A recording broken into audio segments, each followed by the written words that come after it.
Good morning, it's Ian from RTO here. Thursday morning, beautiful day, and it's a Then and Now show today where we look at a band, we look at their first album, their debut, and then we either look at their current or their last. But today it's all about their first and their current. And we're talking about the mighty Whitesnake. Again, one of my favourite bands. I am a real big fan of David Coverdale. Seen him numerous times. It's always been a great show. So he formed Whitesnake after leaving when Deep Purple split up in March '76. He wanted to get away from that purple sound and he wanted to do more blues, soul and funk.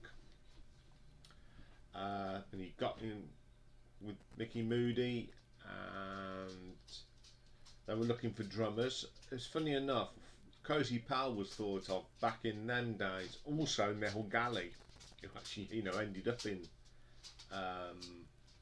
Whitesnake, but they found Bernie Marsden, who then knew Neil Murray, and then they got a drummer called David Duck Dowell and a keyboard called Brian Johnson. So, first album, they've done some EPs and various other little bits under Coverdale's Whitesnake and a couple of solo albums, which we'll look at a later date, of course. So their first official album was Trouble. It was released in 1978, produced by the great Martin Birch, and apparently this album was recorded mixed in 10 days. Wow. Don't do that these days, do they? It reached number 50 in the charts, and according to David Coverdale, one of the reasons the album was called Trouble because that his first child was being born during the album's recording. Right, so the lineup on that very first Whitesnake album, what a lineup though. David Coverdale, Mickey Moody, Bernie Marsden, Neil Murray, Dave Dowell on the drums, and the magnificent Mr. John Lord. Not a bad lineup. First track off Trouble is Take Me With You. This is a great rocker. It's a good classic from the early band, and I've heard it done by the current band as well, and it's pretty good. It's stood the time. Great track. Then we get Love to Keep You Warm. This is a great bluesy number. John Lord's keyboards are fantastic in this as ever, and you've got that really good bass line of Neil Murray's. Great bass player and a great bloke. I've had the pleasure of meeting him and he was such a nice guy. We talked about Whitesnake and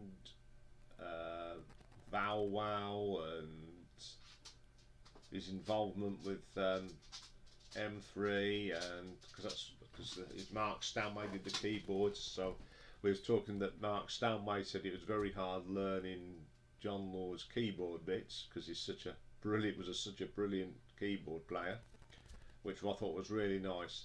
But yeah, great track. Then we get a great rocker, Lie Down, a modern love song. Oh, I love this. I love the live version of the live album. Great track. Day Tripper, the Beatles song. This is a more soulful cover of this Beatles classic, and I like it. It's a really good version. I do like David's vocals on this, absolutely terrific. Then we get a thing called Night Hawk, Vampire Blues. This is a nice little rocker. It's very Mark III purple, more from the Stormbringer album. It's that sort of vibe. Really good track.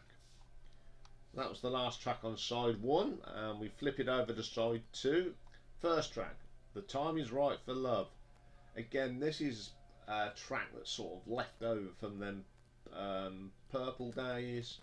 Great track, great solo from Bernie, terrific guitar. Then we get the title track, Trouble. This is just a classic. I'd say it's like a modern, well, for the time it was a bit more on that mistreated sort of line. Great song, always loved that song from the moment I heard it. Then we get an instrumental, Belgian Tom's Hat Trick. This is superb. Great guitars between Mickey Moody and Bernie Marsden. I was lucky and fortunate enough to see these two perform in my local pub many years ago. Didn't know they were playing.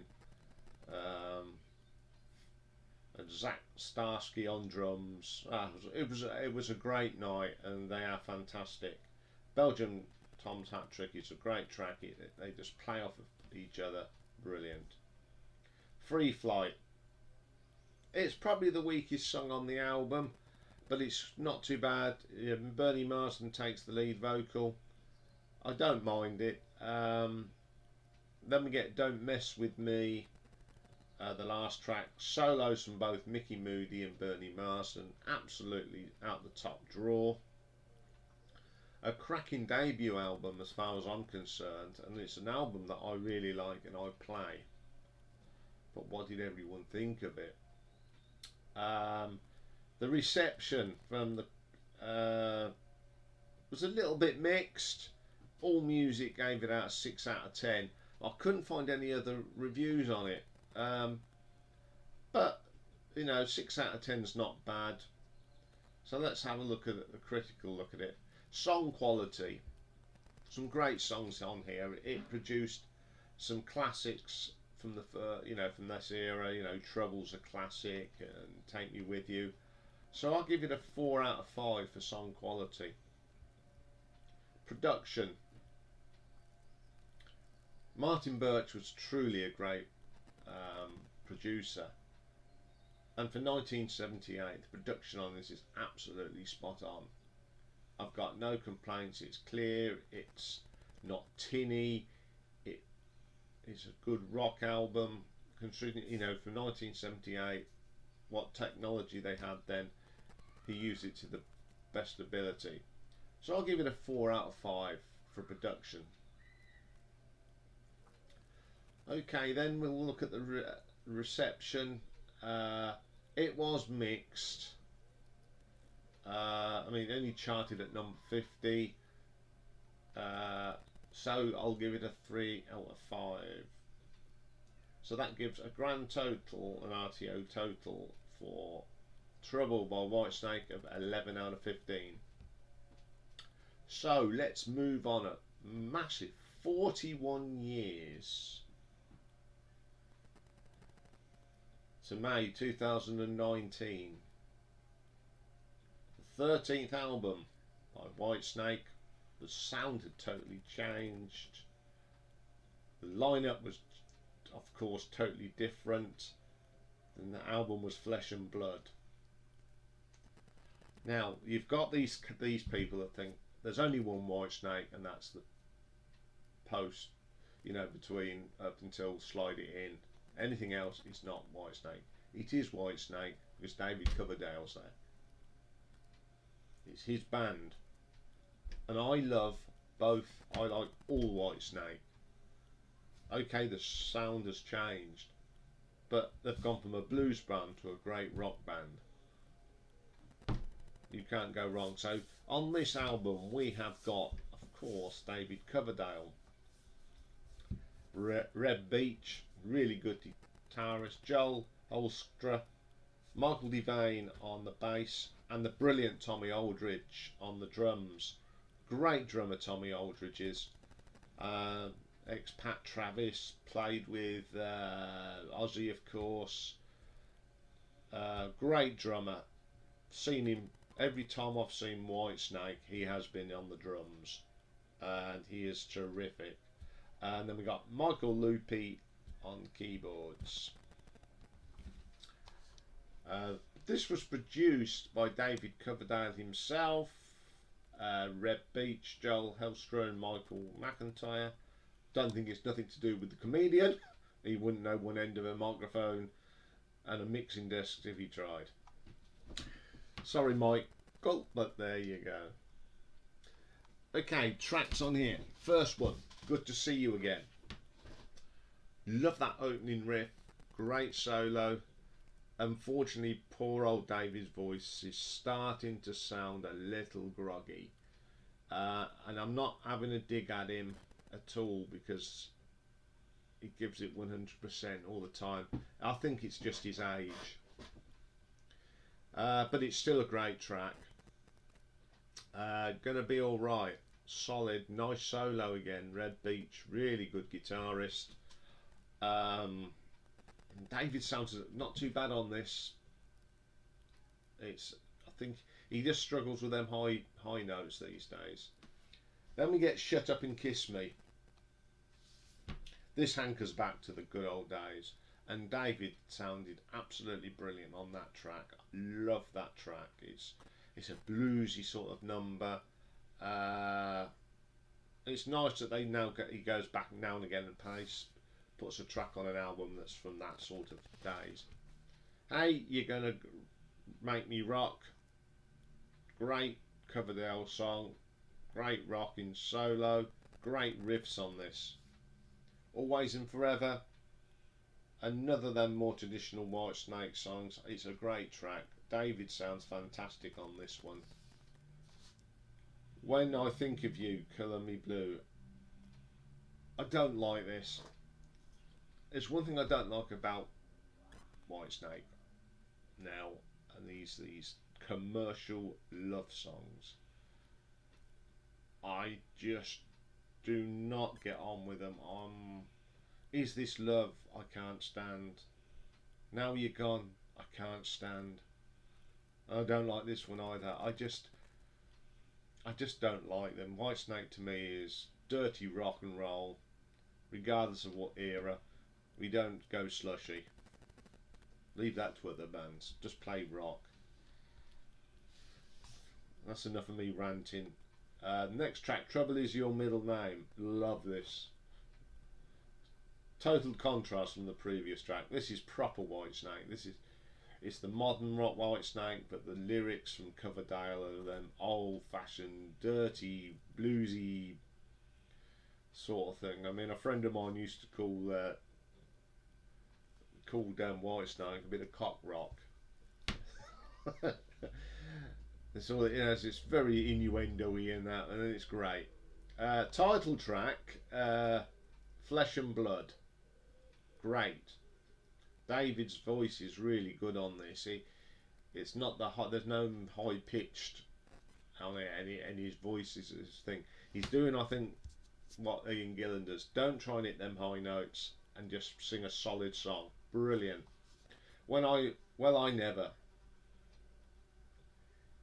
Great track. He did try and hit some high notes, and luckily he's got Red Beach and Joel to help him out with the backing vocals, which is good. Heart of Stone. This is a brilliant blues rocker. Absolutely stunning track. Get Up. Another bluesy rocker. Love the guitar on this, but unfortunately David's voice does waver in this one. After All, a nice slow track. Now, Whitesnake do write some nice slow tracks, and this one is. It's a romantic song, but it's not slushy. It's a really nice track. And then the last track on the album, Sands of Time. Great track.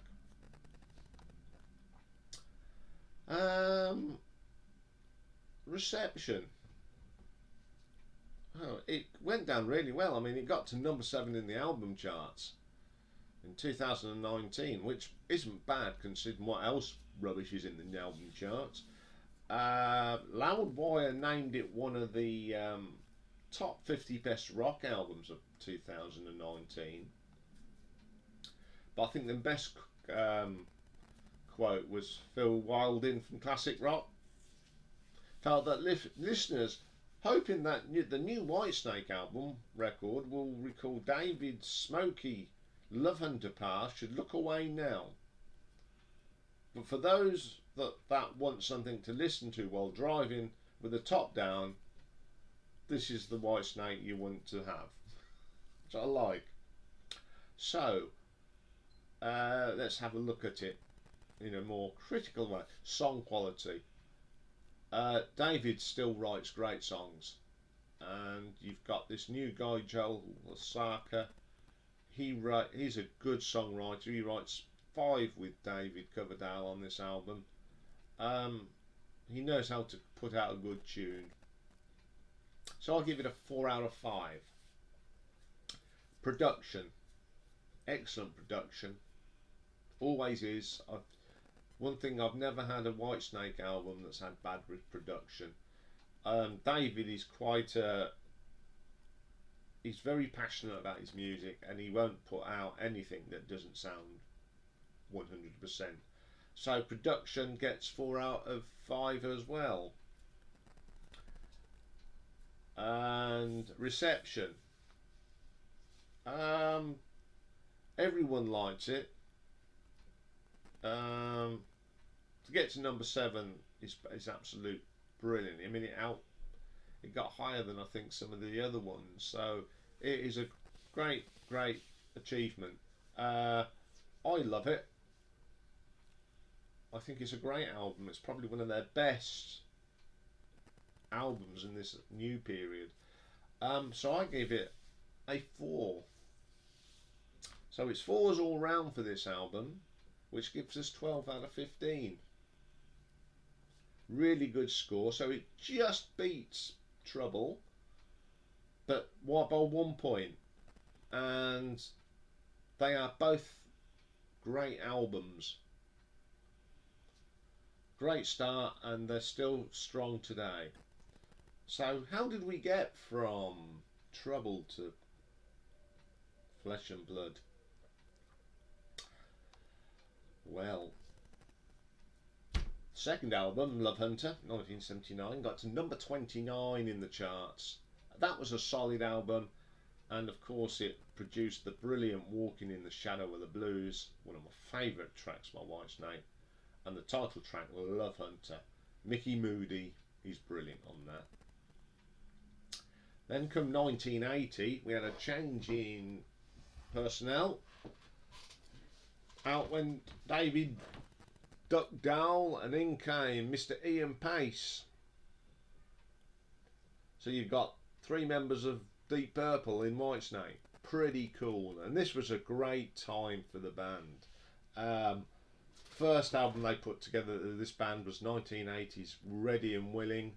Got to number 6 in the album charts. I've loved this album. I've had this for so many years. It's got the brilliant Fall for Your Loving, Sweet Talker, Ready and Willing, great track there's Carry Your Load, brilliant Blind Man, Ain't Gonna Cry No More. All these are classics. Love Martin, another classic. Black and Blue, She's a Woman. You can't get any better than that. Number 6 in the album chart, brilliant stuff. The next one, 1981, this is the highest placed album they ever had. Number 2 in the album charts. Come and Get It. Another great album, an album full of classics. You know, the first track, Come and Get It. Then we went Hot Stuff. The brilliant Don't Break My Heart Again, one of my favourite songs. Lonely Days, Lonely Nights, terrific. Then we get the fun song, Wine, Women and Song. All rock and roll. Then we get The Child of Babylon, another fantastic track. Would I Lie to You, great track. Girl, it's okay. Hit and Run, really good track. Till the Day I Die. Solid album, did very well. Then come the next album, Saints and Sinners. Out went Mr. Pace, and in come Cozy Powell. And what a album this was. Highlights of that are the track Rough and Ready and the beautiful Crying in the Rain. It's the best version of that song. I'm sorry, I don't like the version on 1987. Again, here I go again. This version is the only version. It's got that lovely keyboard intro from John Lord, and no one will beat that. Then the next album, Slide It In, 1984. This was the breakthrough that Whitesnake wanted in America. The album got to number 9 in the UK and number 40 in the US. Now, as we all know, there are two versions of this. On the original version, the version that came out in the UK, it featured David Coverdale, Mel Galley, Mickey Moody, Colin Bomber Hodgkinson, Cozy Powell and John Lord. Successful album, great album, you know.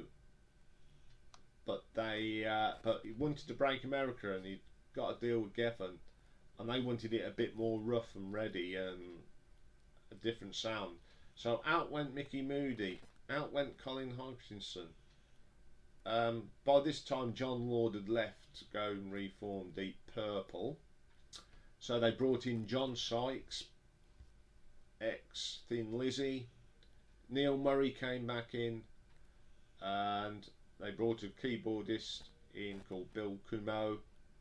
But it has got some great tracks on this. It's got Gambler, one of the best opening tracks. Slide It In, Stable from the Show, Standing in the Shadow, brilliant. Give Me More Time, Love Ain't No Stranger, Slow and Easy, fantastic song. Spit It Out, All or Nothing. I love the British version of that because John Lord is electric on that. Hungry for Love and the brilliant Guilty of Love. Then things went quiet, of course. Everyone in the band was sacked, or they left, or I don't know what happened there. But in 1987, they re-emerged, and I saw that this was the first time I saw them. But it wasn't the band that recorded the album. The actual album was recorded by John Sykes, David Coverdale, Neil Murray and Ainsley Dunbar. Reached number 8 in the UK, but did a lot better in America. So this really made them big in America. Some great tracks on here. Still of the Night. This was the first thing I heard from this album. And I think it was away on a weekend with some friends, and we knew that Tommy Vance was going to play this, so we went out the pub, went in, and then we listened to Still of the Night, and it blew us away. And it is a great track. It's one of the best opening riffs of any rock song. Bad Boys, another great track. I love that. Give Me All Your Love Tonight. That's great, but I don't like the remix with the guitar solo on it. No, not for me. Looking for Love, or Crying in the Rain. No, I don't like that version. Is This Love? Yeah, you know what I think about that one. Straight from the Heart, another great track. Don't Turn Away, great. Children of the Night, brilliant. Here I Go Again. Now, I don't mind the album version, and they brought out that horrible single version that's all, yeah. You're Gonna Break My Heart Again, another solid track. Next album, Slip of the Tongue from 1989, got to number 10 in the charts in both countries. It's not my favourite album at all. This has got David Coverdale, Ruzi Sarzo, Tommy Aldridge, Adrian Vandenberg, Don Airey plays on this, Dave Rosenthal used to play with Rainbow, Claude Godet, Stevie Vai as well. Now, I don't think Stevie Vai fitted into this band.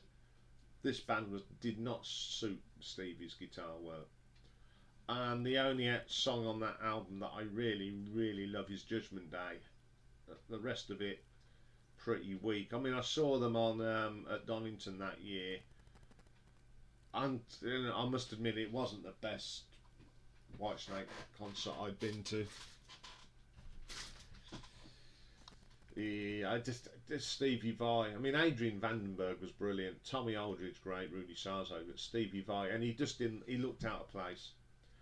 Then we didn't hear nothing from Whitesnake. I think David Coverdale brought out a solo album, and the next time we heard something from Whitesnake was Restless Heart.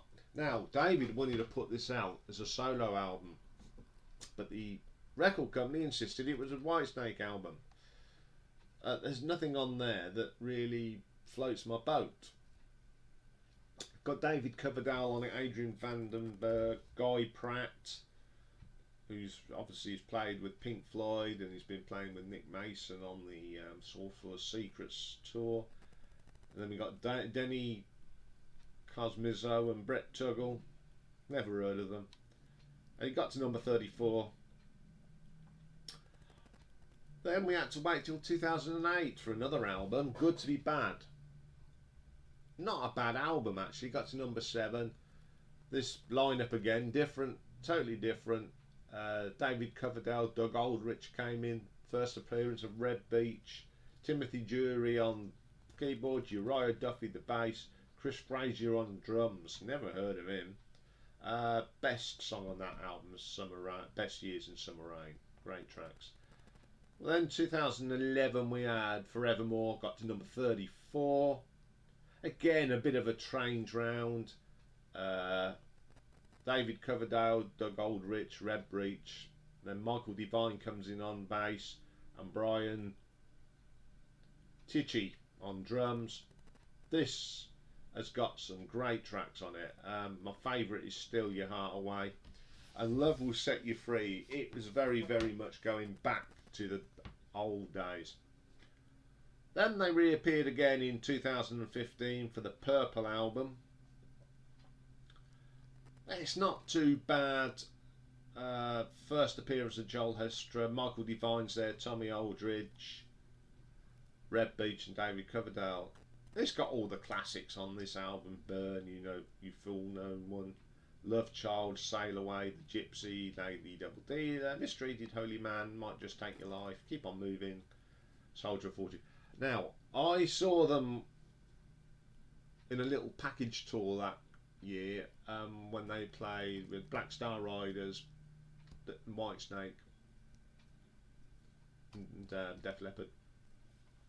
Although it was great to hear some of these songs being played live, because I never thought I'd ever hear Mark 3, 4 Purple songs live. It was nice to hear them, but unfortunately, and I say this with a heavy heart, David just cannot sing live anymore. He really struggles, bless him. But I've got to respect him to still go out there. Didn't stop me enjoying it because everyone knew the words anyway. It was a really good concert. So that's where we got to, and then it was obviously Flesh and Blood. You know, David Coverdale is still a great performer, and I'm glad he still goes out and does it, even though his voice is starting to drop off. Okay, that's another Then and Now. Hope you enjoyed it. If you've got any ideas to do a Then and Now, pop them in the comments below. And if you like it, give us a like, and if you like what we're doing, hit that red button. I'll be back later. I've got some album artwork to rank, and we're looking at Iron Maiden and Mr. Derek Riggs. Looking forward to that. So I will see you all later. Bye for now.